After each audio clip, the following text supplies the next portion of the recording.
All right, what is happening, everybody? This is Los Angeles Chronicles, episode 26. I'm your host, Malcolm Tyler. We are in Sherman Oaks recording. I'm up here with a brilliant legend right here, Matteo Molinari, episode 26. Man, what's up? A legend? Wow. Yeah, I mean, this guy's been like a mentor to all of us for like 15 years. So he's a writer, director, producer, film critic, actor, editor, and Italian translator. And I'm doing nothing of that good. I'm just like a disaster altogether. The point is, you're doing it, and it's all trial and error, like we were talking about earlier. Yes. And yeah, man. So we want to kind of hear your story and learn about you. I got some fun questions to ask you, some random stuff. A lot of it's going to have to do about movies, and we're going to learn about Italy too. So yeah. So you're Italian. So like you were like born and raised there, and then Yes. you came out to LA in like what, 2005 or what? I came here actually in 1996. Oh wow, okay. And I got my my green card by self-sponsor my persona. There is an obscure law which, don't ask me the name because I forgot about it. But yes, it allows if you demonstrate that in your country you are what they called an alien of extraordinary ability, which is ridiculous, but whatever. It sounds like an extraterrestrial Yes. or something like that. Yes. That reminds me of that Robin Williams Alien show or something. Yeah, Mork and Mindy, exactly. If you can demonstrate, they give you a list of evidences and they say, hey, if you can demonstrate this, the law says that you can ask for a green card, period. And my lawyer at the time told me, which means they have to give it to you. One, it's not that you may ask and then we see if, no, they say you can ask for a green card, period. So this is like a 90s law, and now they don't have that. Oh, law it's still anymore. there. It's still there. Yes, it's still there. Like a stipulation or something. Yes. Or, yeah. The only my trick it was that back then the internet wasn't as ubiquitous as it is today. No, we didn't know what the internet was. Right. Even in 97, I'm like, I don't care. Like, Right. And so I had to give concrete proofs of my past in Italy. So I brought books, articles, newspapers, and stuff like that. Right now, they would just go on IMDb and say, hey, you're not here. Or you're here, but you have nothing. So that happened, and I got my green card, and I moved up here pretty much the next day with no plans whatsoever. It's just like one of the most ridiculous things I've ever done. You moved here like by yourself, right? Like you're the Yes. only family member. out Yes, here? Yeah. exactly. And I managed so far to stay afloat. You survive and Surviving so far. So, yes, after almost 30 years, because it's, 28 years, yes, I'm still here. So, yay, I guess. Hey, man, have you been in this apartment since? Like, help me out, man. I No, moved it's here like- in 2003. Oh, that's a long. Yes. Yeah. Earlier, I was in Westwood because I knew of residents which I liked, and back then Westwood was really bursting with life, and there were a lot of stores, a lot of things. Now I went recently, and it's resurging a little bit, but it's nothing. When I moved there, there were like 14 theaters, and now there are 2. Or something like this. Westwood is like, I'm thinking like, I'm getting it confused with Woodland Hills, but Westwood is like, Is right where next the to- UCLA is. Oh, okay. I was there the other day. It's like a bunch of punks on scooters and everything. Over there. Probably, yes. That's what it is. Yeah. It sounds about right, yes. Okay. And yes, I've been here ever since and never looked back. And maybe it's I think completely wrong or something, but I'm having fun still. Real quick, so the audience knows, like, okay, me and this guy got some kind of history of collaborations together. So like, I have been in like music videos that he directed, and I have like, he worked on like some of my music, like some of the editing for a skit or random stuff like that, or like maybe a YouTube video here and there, and then a lot of good friends of mine, like he's directed like videos and for the. bands, Great One Nation and stuff like that. So yeah, just Something like that. Yeah, just a random history lesson for you. Yes. That wasn't even that good, but yeah. Yes. Yeah. All right. So one of the most important questions I want to ask you is like, what is your favorite Hawaiian shirt that you wear? This guy's got some like real happening Hawaiian shirts, man. Like, That's a good question. it's really like crucial, like right now, man. Yes. Probably I have one with azul with pineapples and probably It's a zoo or yes, it's light blue. If you baby azure. azul, Yeah, azure. something like that. And with the pineapples that are slightly between blue and purple. And it's probably my favorite because it's been the first Hawaiian shirt I've ever got. So, yeah. And that's spectacular, actually. You know. And I bought it in New York in 1989, and somehow I still fit in it. I don't know how, but... That's quite an accomplishment. Probably, like those two things, to have it that long and to be able to fit those two things. Probably because they tell you, just like, get an extra large if you're larger, because they have to be breezy and floaty, and so that helped. Because right now it's tight, but I still fitted it. And then to New York too, so yeah. Yes, it was. It was the first time that I came to the United States, and I went to New York because there was a friend of mine housed me for a month. And of course, when you're in New York, what do? You buy a Hawaiian shirt because it's typical of New York. It's one of those souvenirs that you say, "Hey, that's good." I can picture you in New York. You know, like. Oh yeah, that was seeing like the nightlife, you know. Yes, and especially because at the time my English was something like "my flowers are beautiful, and the pen is on the table." That's usually what I was able to say. So you learn English like when you were in the United States, and I learn. Let's say I learn English in high school, and I learn how to talk in the United States because at that point you say, "Oh, I need to have people understand me somehow." They still don't, but no matter what, at least I'm a little more sure when I talk. At first it was very, very scary. So you're like a translator and editor at Universal, or was it E Entertainment?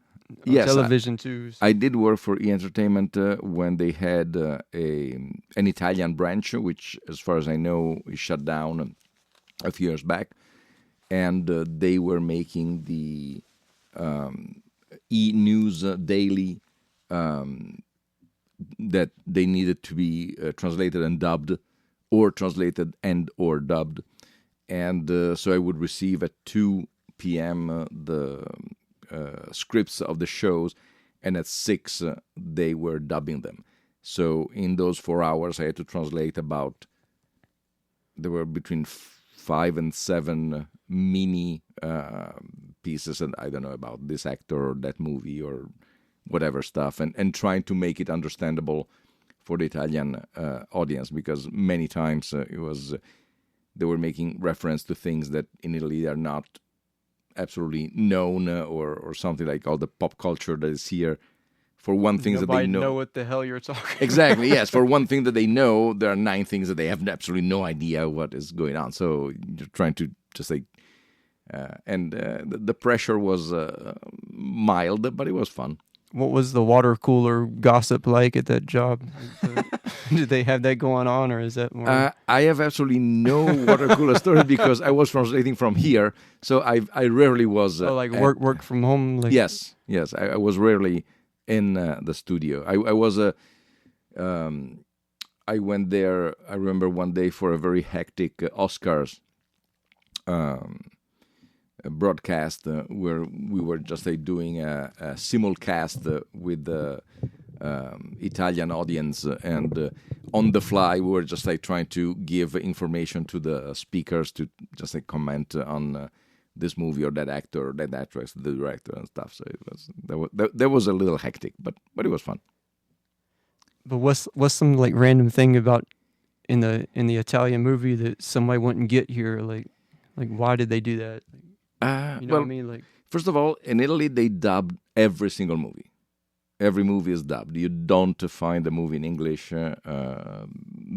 Now yes, with the streaming, you can select the channel and the audio that you're listening. But if you're going to the theaters, the movies are dubbed.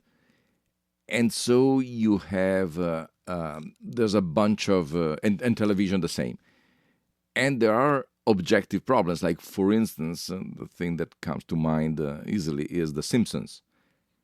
I don't want to say half the jokes of The Simpsons, but a good chunk of the jokes of The Simpsons are either puns or pop cultures, pop reference, that in Italy they have no idea what. I mean, I remember one day that there was this.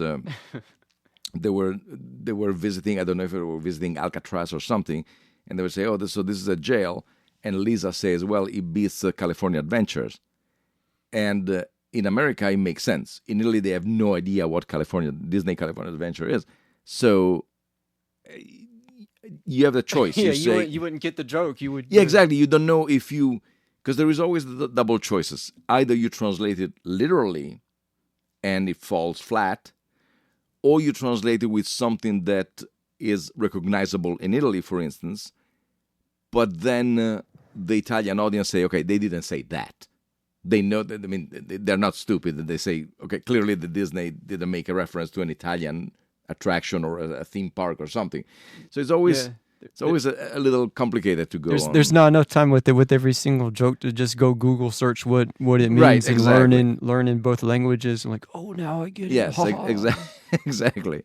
And one of my favorite things about jokes translated poorly or not translated at all, it was in Airplane, the very famous "Surely you can't be serious. I am serious, and don't call me Shirley," which is a great joke. In Italian, it was translated with "Certainly you can't be serious. I am certain, and don't call me Shirley," which in the theater would say, "What?" That's a big mess right there. Yes, exactly. So especially with humor, you have to be very careful because jokes don't work all the time in every single language, and a lot of stuff gets like lost in the translation. Yes, because you don't give it. I mean, you give it for granted. Here, you say, "Okay, I make a joke. Vast majority of people understand it," but overseas, especially if it's a pun, it not always works. And if you have time, you can find some alternative. But most of the time, they say, "Hey, this thing needs to be translated yesterday." Okay, so you just plow through it and you try the best you can. And yeah, and then I wish I had more time for refine and polish some stuff. But so the Simpsons, for example, they have like more puns and punchy, yes, like quick stuff. But if it were like a story with a joke, that would be a different story then. Yes, and then hopefully they give you a little more time, because especially when they dub a movie, there are two passages. There is the dubbing. I mean, there is a translation, which is you translate the script as is, and then there is the adaptation, which is a second passage where you try to fit jokes that you say, "Okay, this doesn't work in Italy because they don't know what this is or what that is, or this pun doesn't work," and also by checking the lip movement if a sentence stays in the time that the actor moves his or her lips. So then there's the body language and the tone and the demeanor and yeah. So there are a lot of factors that are not that simple to consider. And a long time ago, to dub a movie, it would take about if they want to do it well, it would take about a couple of weeks.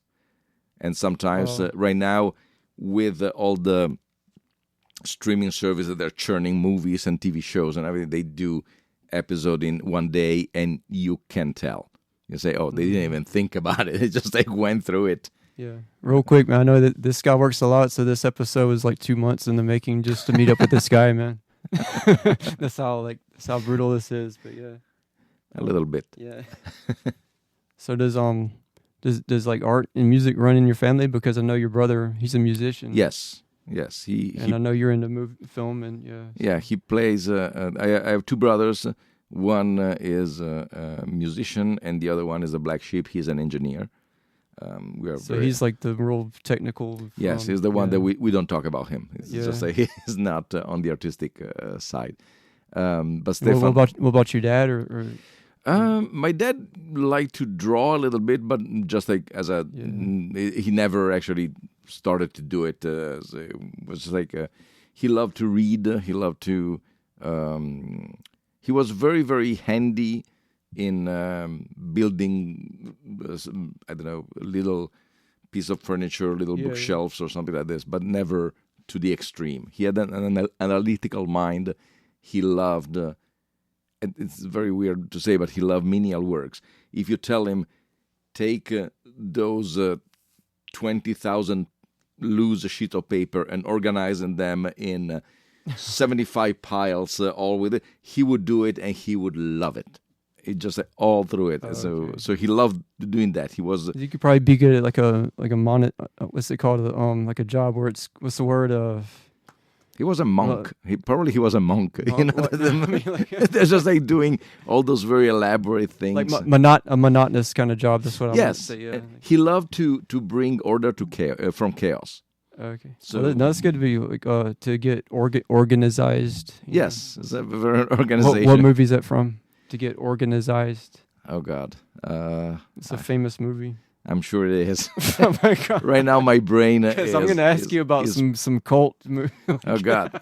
Remember that a lot of movies I've learned and I've heard them for the first time in Italian, so I don't know. Okay, I'll cut you some slack. And that was Taxi Driver in the diner scene with the coffee, and he's like, "I need to get organized." See, that Taxi Driver, I've seen it multiple times in Italian. I've seen it only a couple in English. I bet that was probably big in Italy. Oh yeah, because he was Scorsese was influenced by the Italian. Like, it was huge at the time, and it took me forever to see it because when it came out, what is 74? I think 75. 75. I was not even 10. So and it came out in theaters that it was restricted 18. Yeah, so I couldn't see it for a long time. So yeah. Okay, so my next question is like you didn't have a cell phone and you had like a landline phone for a long time. So still have. You still have it? Yes. So I give you like the utmost respect for that, man, because I mean I sold out and I had to get the smartphone because I worked at Amazon and right.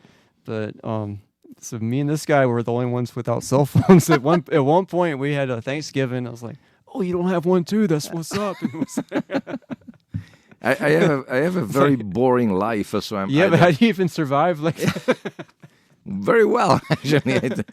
Hey, you set yourself up in L.A. and you've survived since '96. Yeah, exactly. So far, I've been doing something right, I guess. Yeah, but the way everything's changing now, like, I think we'd probably be better off like going back to the '90s, like to what we had back then. Like that would be nice. That would be nice because I like to just like go around and being by myself with my thoughts and not having to instantly look at what he or she are thinking or the latest news. Just like let me be loose and I think that's great, man. Like anybody that's listening, man, I think that's great. So. It's very liberating, and it's extremely funny to see the face of the people when they learn that they don't have a cell phone. They always look at the reaction like, oh my God. Yeah. No, I see that it first of all it doesn't register for about 5 seconds, and then I see that they're with their mind there, and virtually 99 out of 100 they ask me, but if you were driving in the desert, and I say, what the hell am I gonna do in the desert? I don't need to go in the desert. It's dangerous, man. I took that Garmin out there from Walmart, and I'm sure, but to the desert, and I got lucky that I made it. Yeah, no, I'm sure, but still, it's something that I really don't. It's my proclivity of going to the desert is not very high, so I don't think I will. So American Graffitists was a web series that you worked on with friends Jason Ellsworth, Matthew Ellsworth. Sorry, so MaJaMa, he's like 1/3 of the MaJaMa collaboration, legendary film directors right here. So well, American Graffitists. So where did that idea come from originally? I was driving home one day and I saw a hot rod. And instantly I went back to American Graffiti. And I don't exactly remember how, but it was a time where Matthew was obsessed, I think it is to this day, with fetuses. And I realized, I say, oh my God, American Graffiti and fetuses, American Graffitis, that sounds funny. And at least in my mind. And so I came home and I see, okay, is it possible if there are some jokes about the fetuses cruising for chicks? And it turned out that yes. I mean, I don't know if they are funny jokes, but it's a cartoon that is a one joke cartoon. We have to say that one joke and the end. There is no story whatsoever. There's just like two fetuses driving in a car, and one says one thing, the other one answer. Then usually there's a punchline, the end. So the episodes are about 30 seconds each, and it took forever to do them because it's animation. It was animation, and I had no idea how to do it. So I say, let's do that, because I don't know how to do it. And in Final Cut, I managed somehow to concoct that. The animation is extremely rudimentary, but it works. That was like Matthew drawing it, and then you went into Final Cut Pro or something? Yes, Matthew made a series of drawings, and I was telling him what I would need to do that, and then I would composite them in Photoshop, and then I would animate them in Final Cut. So it was a little elaborate. I'm sure that there is a much easier way to do that, but for the time being, it worked, so I was happy. Did you do the voices with like a microphone setup or something? Or? Matthew and Jason did the voices of the two, Chuck and Melvin, the two fetuses. Yeah, I still have the flyer for it. He had flyers, and he was like, check out the YouTube. And that's the only one where, if memory serves, Matthew's voice was slightly sped up, and Jason's voice was slightly slowed down, just a little bit. Oh, thanks for the behind the scenes. Yes. I like that. Yeah, it's because we wanted to give them a little weirder voices, and their two voices the regular voices were a little too normal. So we just changed them a little bit, but not too much, just in case. Yeah, that's interesting though. So you had another small show. It was the Adventures of the Ghost Fags and the Find and Gather Squad. Yes, Ghost of Fag stands for like Find and Gather Squad, and it's on YouTube, and it's like a cult. So probably. No, I mean, it was a long time ago, like 15 years ago, or it sounds about right. And yes. then like, how did you guys come up with it and the characters? Because Matthew plays like a thuggish, assertive type, and then you play a quiet, goofy, clumsy type. So what's up with that? It was. It was a period where mostly Matthew and myself were immersed in ghost adventures.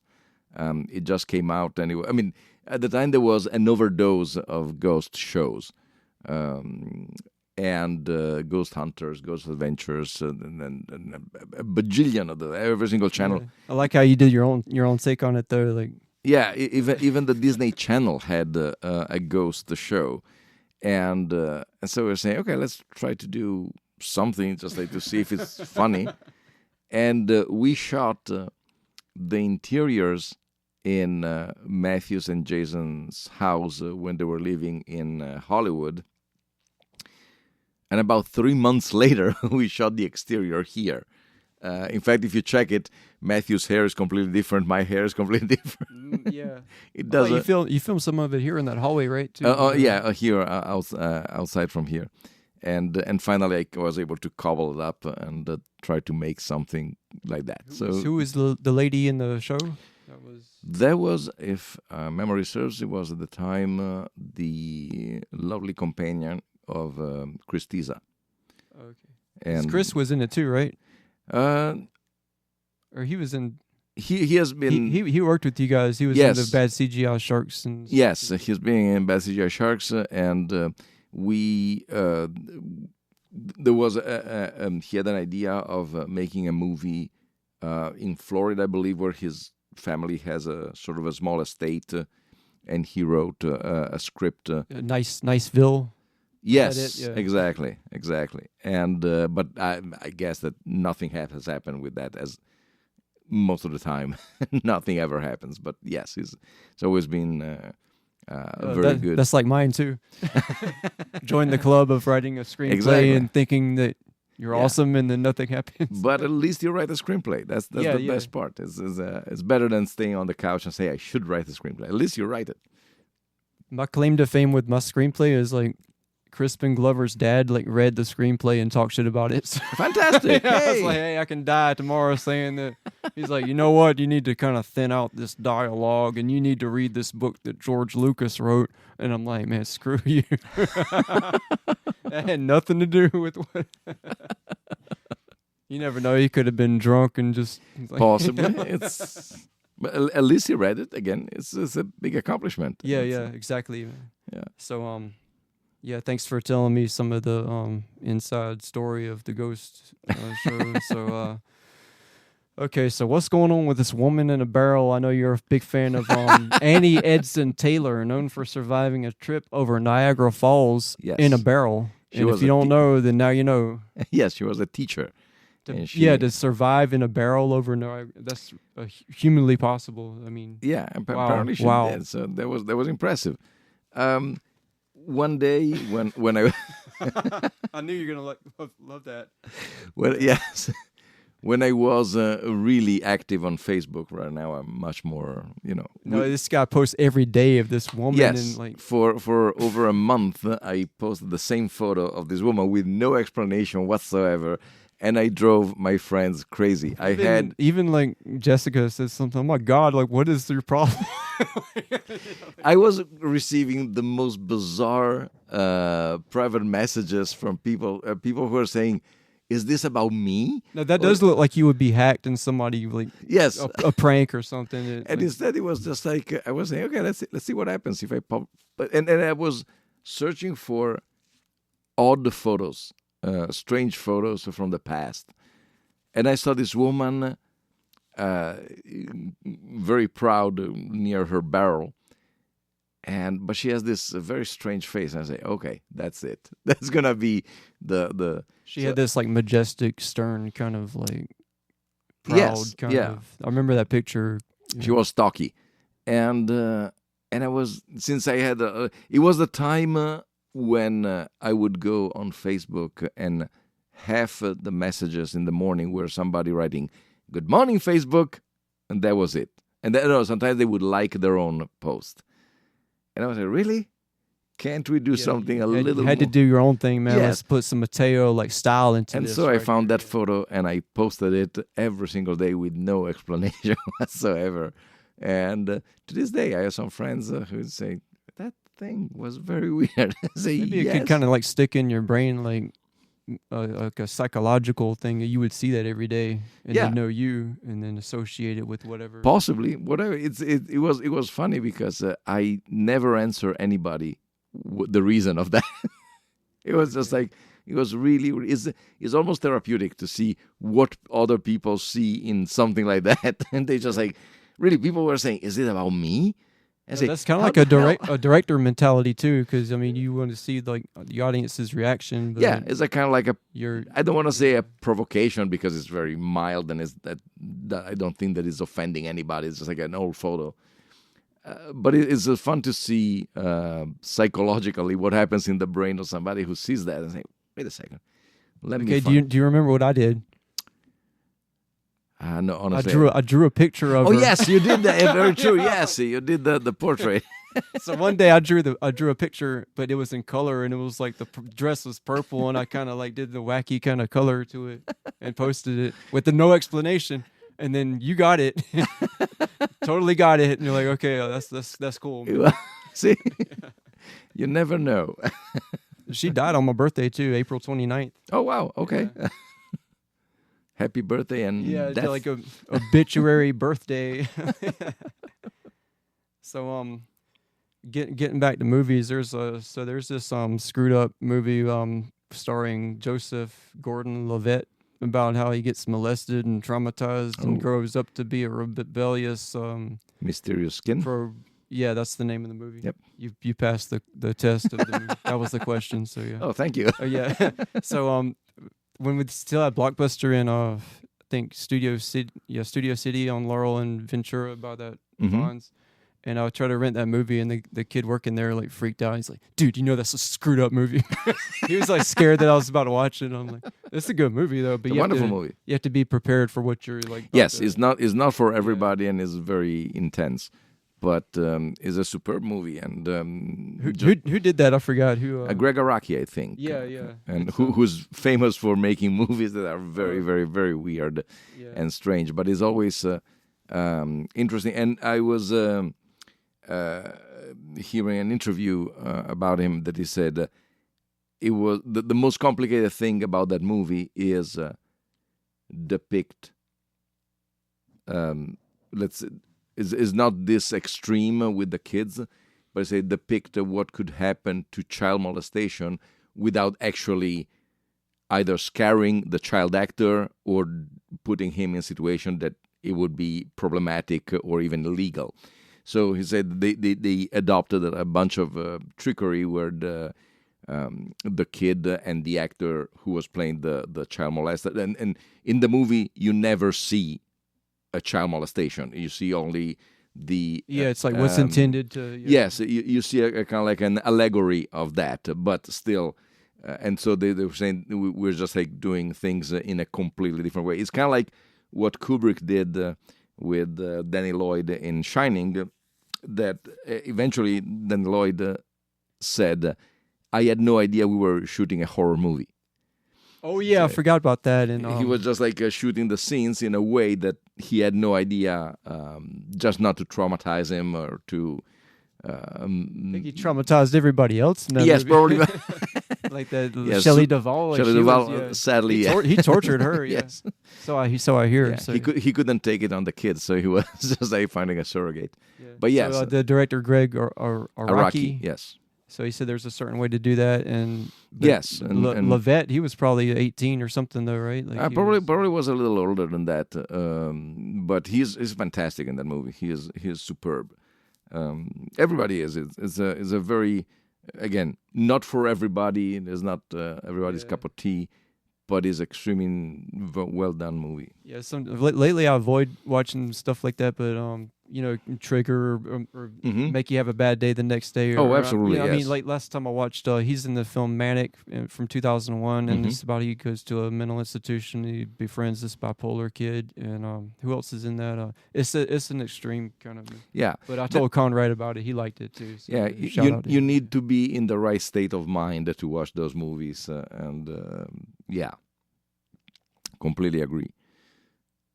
Yeah, so not for everybody, but I think I like how you have like a real like diverse taste in films and stuff too. So I recently saw Pee-wee's Big Adventure on the big screen at the Beverly Cinema, and then I got some of the little like idiosyncrasies I didn't get from when I grew up. We grew up on that movie, so right.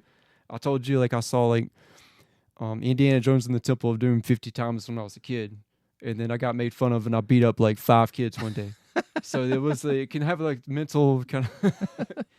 I was up there the day it came out in Italy. I went to see it 3 days in a row. No, I'm sorry. Pee-wee or the Indiana? Indiana Jones. Actually, no, I'm lying. I saw it 3 times on the same day in a row.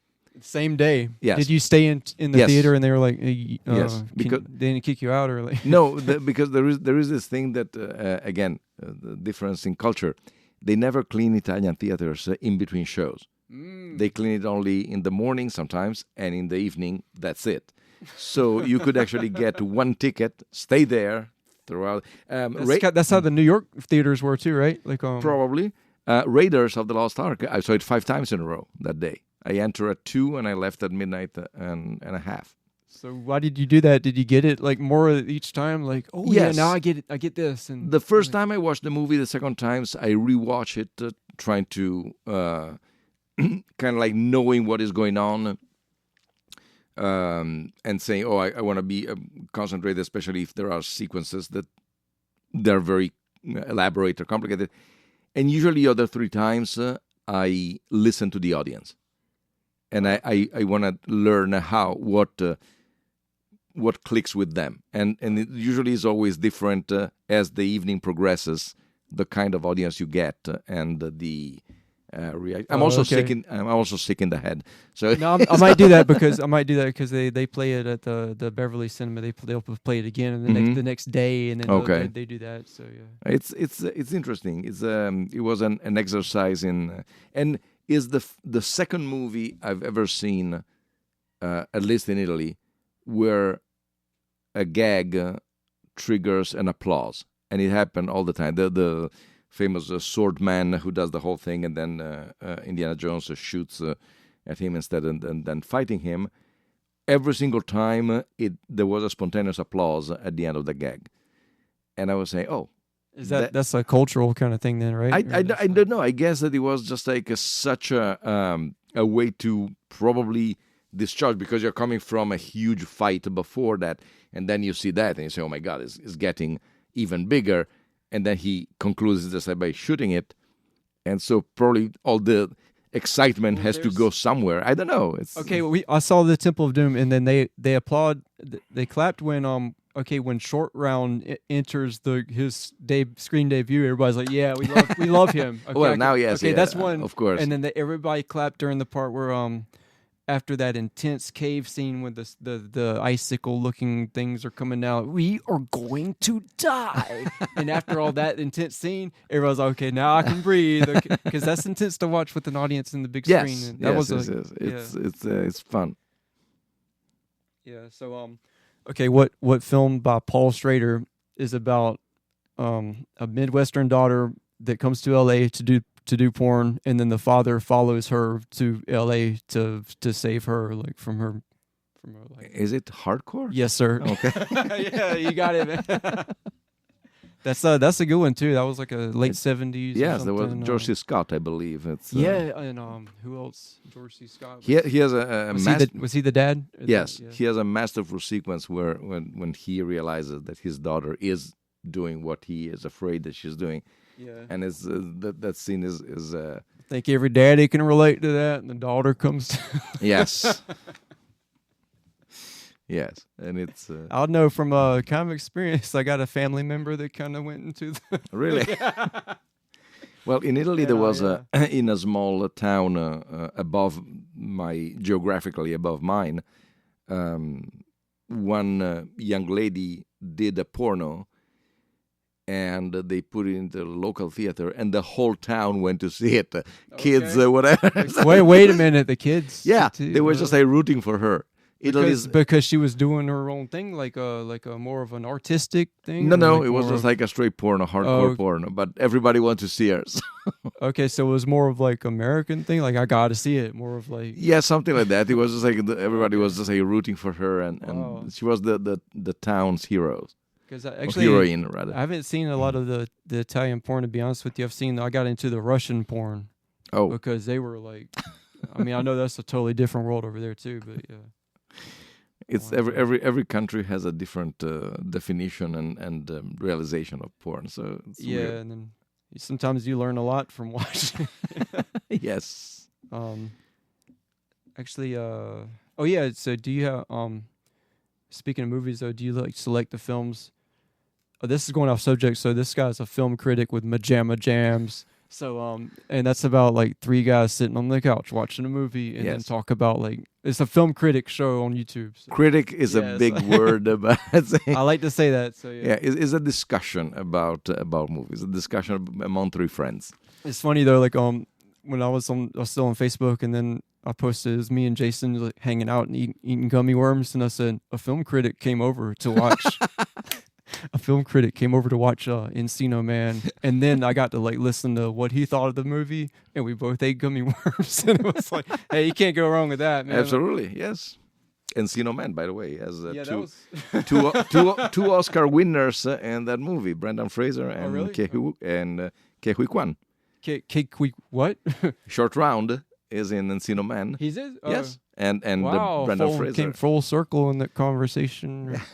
See. Short Rounds in Encino. Yep, Encino Man. What did he do though? I'm lost now. He is one of the classmates who befriends what is his name? Oh yeah, Link, I think. Yeah, I need to look up a picture after this, and then Yeah.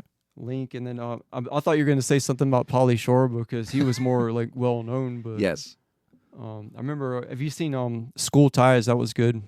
Oh yeah, Brendan Fraser again, and what is it? Matt Damon and Damon Ben Affleck, right? I and think. Cole Hauser's in it too, because that was Yeah. like his homie from back in the day or what. Yeah. So okay. Oh yeah, I was with MaJaMa Jams.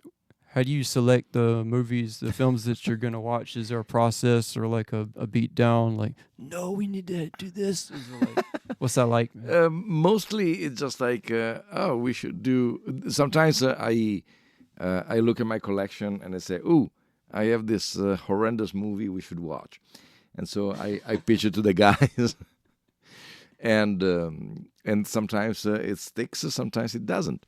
But we just like discuss, we test always the movies because sometimes on YouTube, for some reason, some movies are blocked on the territory. Like, for instance, I would love to do Tentacles, which is a terrible Italian movie born after Jaws about the gigantic octopus, and nothing. You put a frame of tentacles and YouTube blocks it in America and Canada.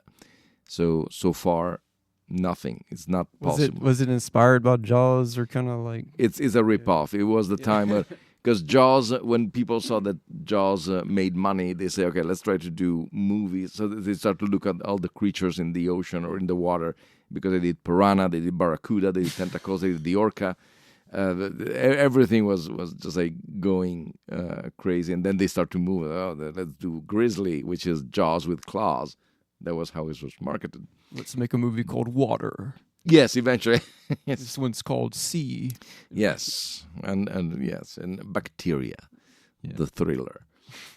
So yes, back then there were so many horrendous ripoffs that, and Tentacles was born out of that, and but is it so bad that it's good? Like, yes, it's fantastic. Then you have like some material to work with. It's superbly. It's one of my favorite bad movies, and so that's why I'm trying. I test it almost every month, and as soon as YouTube says, okay, you can do it, then that day I'll call Matthew and Jason, and we'll do the show about that. Oh, okay. YouTube has to give the okay, and then mostly. I mean, I because it happened once that we did a whole episode on one movie, and then I uploaded and they say no, it's blocked.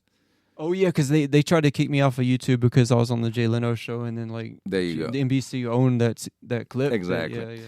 And so before we're doing a movie, I test a couple of minutes to see what's the reaction of the algorithm, and most of the time the algorithm say, okay, you might have a copyright claim because it belongs to whatever, but you can use it. And rarely they say no, it's blocked on all territories. And so that could happen with different things if you use like a music video clip or like a clip of an actor. And, exactly. Yes. Like how you guys did the Naked Gun or Drop Dead Fred or something. Yeah, that's why I try to keep the clips as short as possible, because usually there is a little bit of a tolerance if you keep within some 10 to 15 seconds. So that AI might let you slide if you keep it like under maybe yes, exactly. So if you see on the show a clip that has been chopped in several pieces, it's because of that. But could you make a clip like you said earlier, but like change the voice and make it like yes, and then like yes. I think you do that. Usually, if you use only the images, they're very lenient and you can use it. But if you want to use a scene with all, then it gets a little problematic, and so you try to keep it as short as possible. So that's kind of the process of how you select the films, and it's just like with. Or could it be like those guys too? Like, man, we should do this. They would say, "Oh, there is this movie that is terrible, or there's a movie that is very good.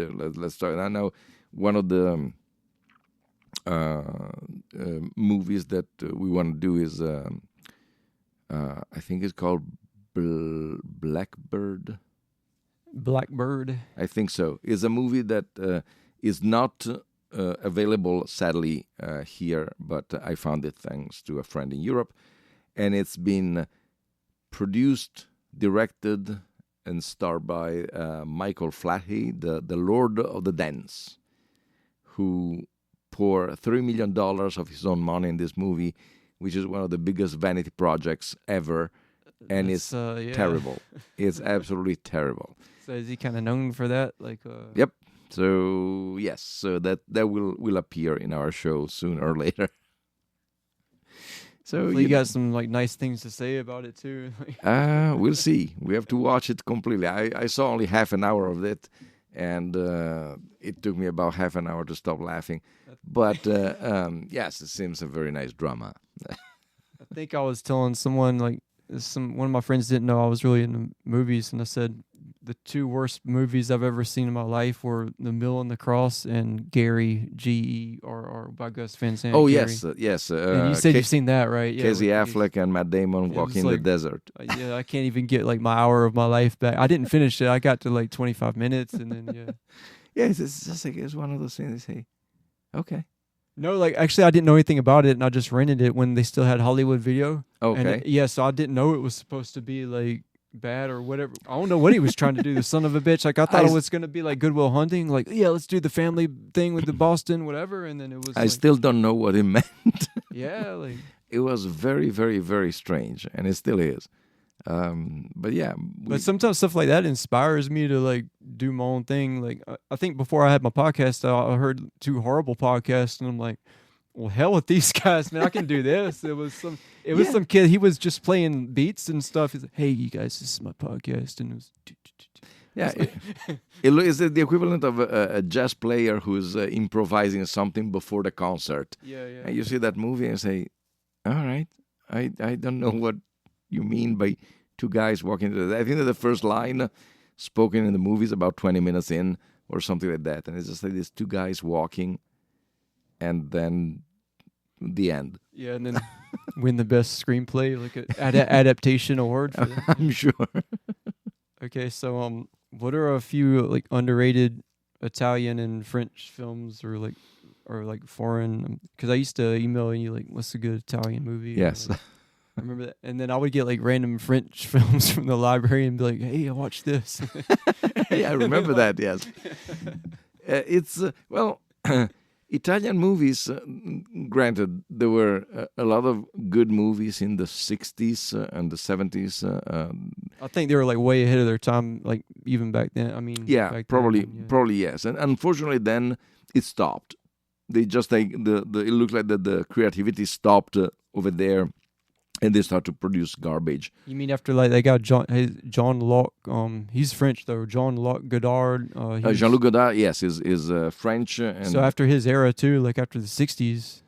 Yeah, it's just like because even Fellini started to do things that not even he was sure to understand what they were, and Jean-Luc Godard was famous because one day they asked him. Do you agree that a movie has to have a beginning, a middle, and an end? And he answered, yes, but not necessarily in that order. So that was his approach to movie making, which is not wrong because you say a movie, you can do whatever you want. Again, that guy's good though. Like, what's the one with his wife? It was on Band of Outsiders. Like, that's a great, it's a great film too. Oh yeah, no, but there are nice little gems. Like for instance, I love an Italian director. Then of course they don't let him do much. His name is Maurizio Nichetti, and he started as an animator, and then he moved into directing. And actually, no, he started as a mime, and then he moved to animation, and then in directing. Wait a minute, a mime on the street? No, mime with a company called Quelli di Groc, which means those from Groc. Groc, we'll never know what it is. And he made movies that were very visual. He did one that it was The Icicle Thieves, and then he did something that is called Volere Volare, which means a desire to fly, as the story of a man who is turning into a cartoon. Then his first movie was called Ratataplan, which is onomatopoeia, and it is a movie that has less than 100 lines in the movie, because being him a mime, his character never speaks in that movie, and it was very Buster Keaton-esque, but he has a very funny face, and every movie that he makes is different from the previous one, and is very original, very funny. But which when did that come out? Because you know how with the silent film era that was back in the good day. Yes. No, he started in 1980. Okay. And then he did the second one in 1982, I believe. Then in 1984, and it's always a different topic in his movies, and they're always extremely light, but extremely creative. And in fact, I talked to him, and he said yes, and they don't right now. They're not interested in creativity in Italy. What they do is that they take a movie from another country and they tell you, okay, remake it, but in Italy. And so that's what they redid recently. They redid Groundhog Day, but in Italy, I don't remember the title in Italian, but it was instead of a groundhog, because they're not popular in Italy. There were storks. There was a migration of storks or something like that. That was the protect. But the movie is exactly that. And in fact, Harold Ramis is it is say written by Harold Ramis, adapted by the Italian adapters. So it takes place in Italy, and yes. It's about this. It's the same. It's the exact same story, beat for movie. beat, same movie. And but it has storks instead of a groundhog. Yes, and it has, of course, Italian actors instead of... and so Bill Murray learned how to speak Italian in it. Not really, because it's the protagonist is called Antonio Albanese, who's a friend of mine. We worked together back then.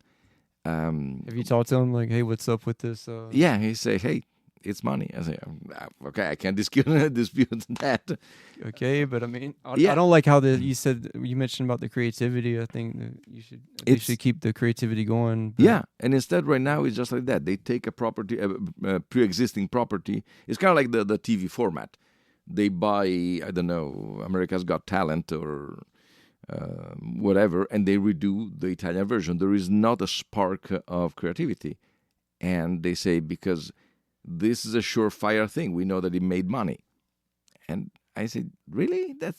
You're that bankrupt mentally that you don't... Yeah, hopefully society rebels against their stupid I hope so. thing, I hope so, because I refuse to believe that there are no new ideas left. Yeah, there's just substance, and there's it's kind of like there's here, stories everywhere you look, you know. And here you find remakes, reboots, but prequels. it was like that when I met you too. But I mean, there's always the gems and stuff you kind of dig for, and the superhero thing was big. Like, I guess it's still going. I think that we are on the verge of having a new Sundance. All these small independent movies, because frankly, the model of superheroes cannot stand. I mean, spending $300 million for a movie, if it tanks, how many more can you make? You know, and not everybody can afford it. So I think there's going to be a little small voices, especially because, as you have here, all the equipment now is fairly cheap, and you can actually make a quality product with... you can make a movie with your phone. Yeah. And I mean, Steven Soderbergh did it with iPhones, so it's possible to do it nowadays. All right, so going back to MaJaMa Jams, Mm-hmm. I think you have a lot of patience with with the brothers. So can you give a tip, like, okay, when all three of you guys are together on the couch, and then let's see, one guy has the mic, and then what do you think? Like, do you have like a technique that you kind of go inside and reflect, like a meditation kind of thing with your patients? Like, okay, now it's his turn to talk. Because then I think there should be more of you, like, when I watch it. But yeah, because like, thank you. Okay. No, it's just like what I always tell Matthew and Jason is that, to paraphrase one of those lines that are lost in the lore of time, we make a long TV show, and I hate because I don't have the time to make a short one. Because if I had the time, I would actually cut and refine a lot of things. Maybe there are some redundancies and everything, but since we churn them fairly quickly. But you put like a lot of stuff into it, like that little yellow like notebook clip. Like, yes. Like all this cutting and stuff. I don't know how you do it, but yeah. It takes about between 20 and 25 hours to edit an episode, give or take. And so when we are doing it, we just like... I think that it comes natural. Very, very little is cut out. Yeah, I mean, you could tell us naturally. It's just like this. We're not going to edit this out. And it's just like and my main focus when we are doing it is trying to concentrate on something that gives me the idea for doing an opening gag and a closing gag, because those are the ones that are taking me so much time. And but other than that, the conversation is pretty natural, because it's not very different from what we say when we don't have the microphones or the cameras in front. So the rhythm and the you kind of already know what you're going to talk about, like your take on the film. And we rarely prepare for a show. If I know something, is because I know there. I start to say, oh, let me dig, find information or something. It's just you guys have a lot of like business meetings and like creative meetings, so very little. Is there ever a time like he's like, hey, excuse me, and you go into the room like, ah, it's like, let me like throw something to the wall. Okay, I'm back. How you guys doing? So far, it hasn't happened. I don't exclude that it will, but so far, no. It's just like maybe in general we meet here. Between 2:30 and 3 on Thursdays, we watch a movie. Then Matthew puts up the set. I prepare the cameras. Jason looks pretty, and then we start the show, and then we dismantle everything. And either I cook spaghetti or I run out to get pizza. That leads me into my next question. What is your favorite pizza shop in LA? Ooh, or a couple of shops if you. Yeah. Probably Mulberry Pizza is the most elaborate that I go to. Yes, it's great. It's pretty darn good. But in general, I am not a snob, and I say we usually go either Papa John's or Pizza Hut or Domino's. Yeah, that's cool too. Fine. Yeah. It's all pizza. You know. My philosophy is that if it doesn't poison me, I'm fine. So that's good. I don't. And what about in Italy? Like, what pizza is like? Like, what's popular in Italy with the Italians? In general, in Italy, pizzas are much more streamlined and simple. Because I heard it's like a snack or something. It's not like how we do it here. Like, no, it's huge. They're very large, but they're very thin. So one pizza rarely, which could be the size of a large here, but rarely is good enough for one person. So you need, if we are four, if we are three, we always order 4 pizzas, because we know that there is still some, and still would eat a couple of more slices. So they give you like a small portion size pizza? They give you a very large one, but it's incredibly thin.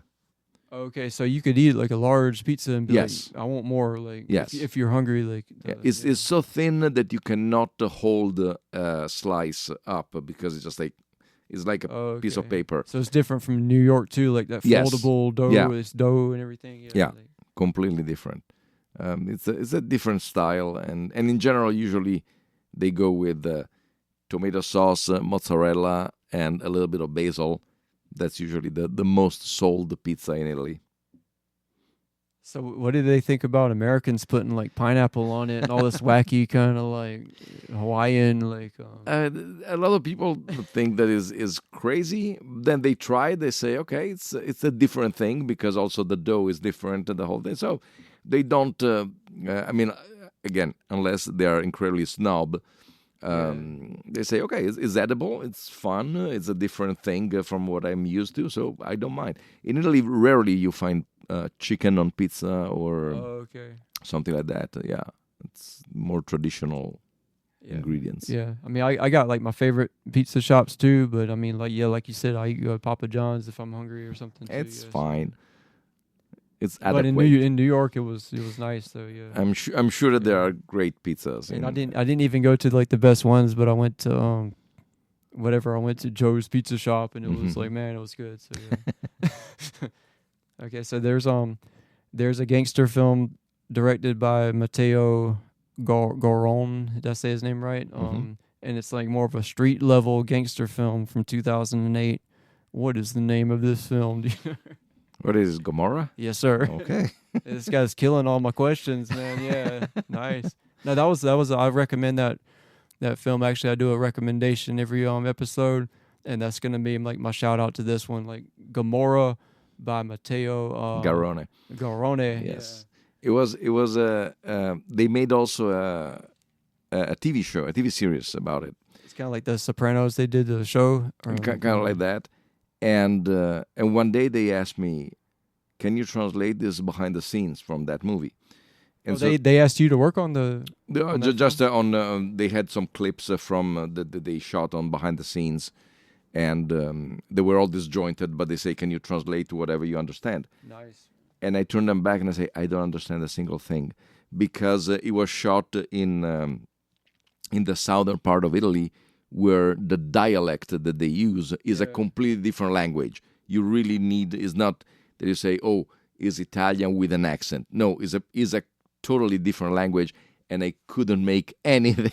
Yeah, it was shot like differently, like in a more open ground, like more desolate areas and rustic kind of like. That's the southern part of it, certain part of the southern part of Italy. And all of that was like shot southern. Yes. Yeah.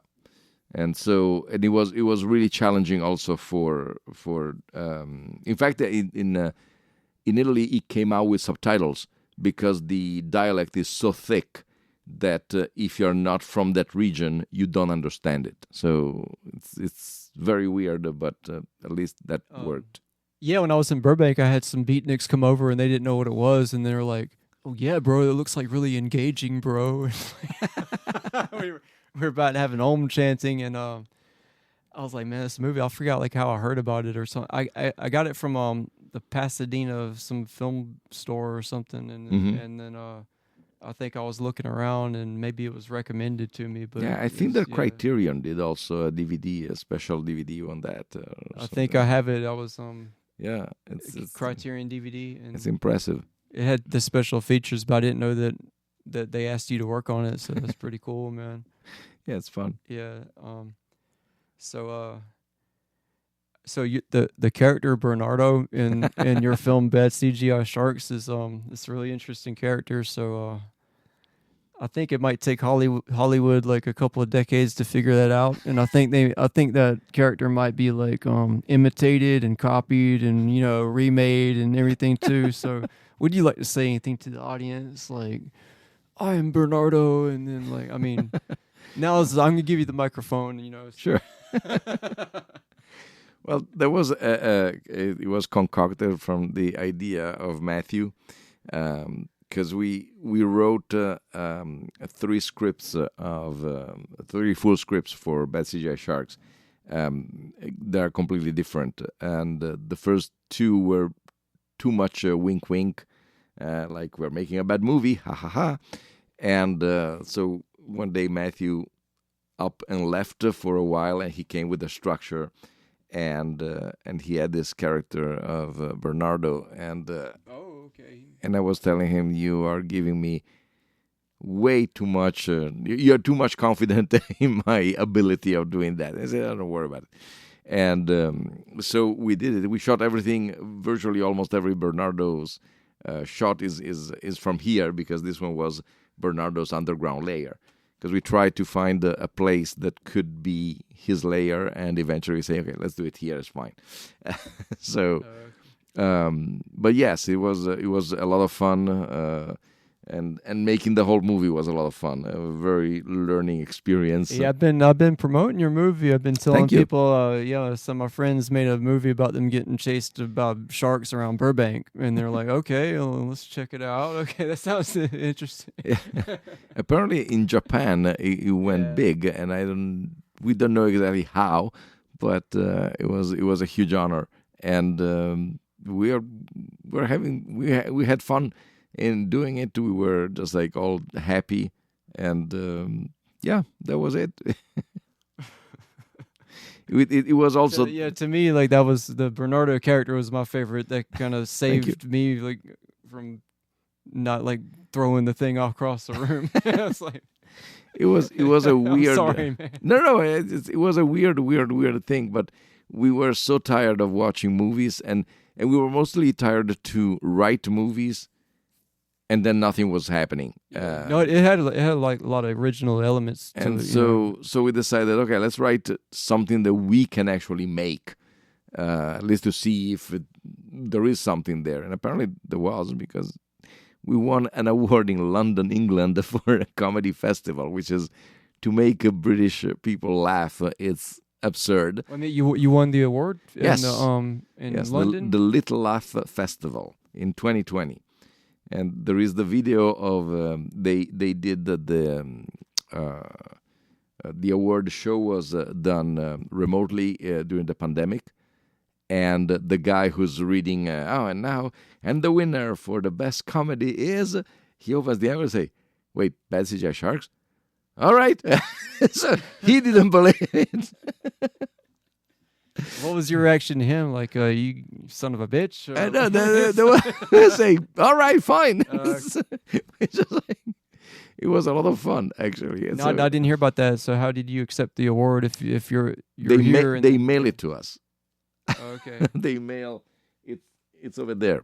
It's that little star over there. Okay, I'll check it out after the show. So yeah, it's quite But- an accomplishment. I mean, we all thought that was just like a huge thing to do. I mean, to have your own movie like that. Yeah, no, we were lucky. It was just like the planet aligned, and we were able to do it with 6 people, pretty much, because it is the 3 of us, and plus Sheila Marie, our producer, and Emilio Pozzolini, Alessandro Accidiacono, who were 2 friends of mine that by Those- the happens. editor guys, right? Yes, Like, the sound guy, editors, special effects, and director of photography, that by happenstance came here about 5 months before we decided to do the movie.